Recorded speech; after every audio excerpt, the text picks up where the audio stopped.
देखिए, जब संविधान ये कहता है कि SC ST हो या कोई भी दूसरी, क्योंकि हम SC से बिलोंग करते हैं, लेकिन हमने ये चीज नोट की कि जब 3 साल के चुनाव 3 साल में होने चाहिए तो 8 साल में क्यों हुए, ये आपको सोचना है, क्योंकि आपकी ताकत है किसी भी एसोसिएशन की।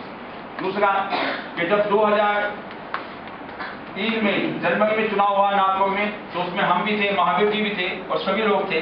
तो हम जब 3 साल का चुनाव जनवरी 2006 में होना था, तो 2010 में क्यों हुआ? उससे पहले, क्योंकि उससे पहले बिल्कुल बच चुका था, अन्याय के खिलाफ आवाज उठ चुकी थी, जिसमें हमने पाया आपके सामने कि 29 जुलाई 2009 को हमने SC ST OBC का गठन किया। तो OBC का जब हमने गठन किया तो कुछ लोगों ने कहा नहीं OBC मत जोड़िएगा, OBC आपको खा जाएगा। ये बड़े दुर्भाग्य के साथ कहना पड़ता है, डॉक्टर भीमराव अम्बेडकर बाबा साहब ने संविधान में कहा है कि हमें अनुसूचित जाति, अनुसूचित जनजाति और अन्य पिछड़ा वर्ग और कमजोर वर्ग को साथ लेके चलना है। एक बड़ा छोटी किसी भी व्यक्ति की जागीर नहीं है। और मैं आज आपको इसी वक्त बताऊं, आप पे छोड़ता हूं कुछ सवाल जो आपको सोचते हैं, उसके लिए आप उसके लिए जानकारी रखेंगे।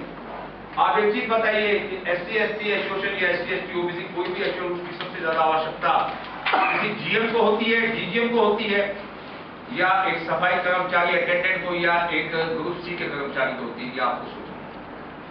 उसके अलावा हमने ये महसूस किया कि उस समाज की पीड़ा को वही समझ सकता जो उसमें जन्म लेता। जो दिक्कतें नॉन एग्जीक्यूटिव की होती है, हाई क्लास हाई प्रोफाइल में कोई भी काम नहीं होता, क्योंकि ये 1% ऑफ इंडिया है, ये 1% ऑफ इंडिया है जिससे हमारा परिवार चलता है। लेकिन हम मान सम्मान के साथ जीना चाहते हैं, हम किसी की तरफ मुंह लटका के देखना नहीं चाहते।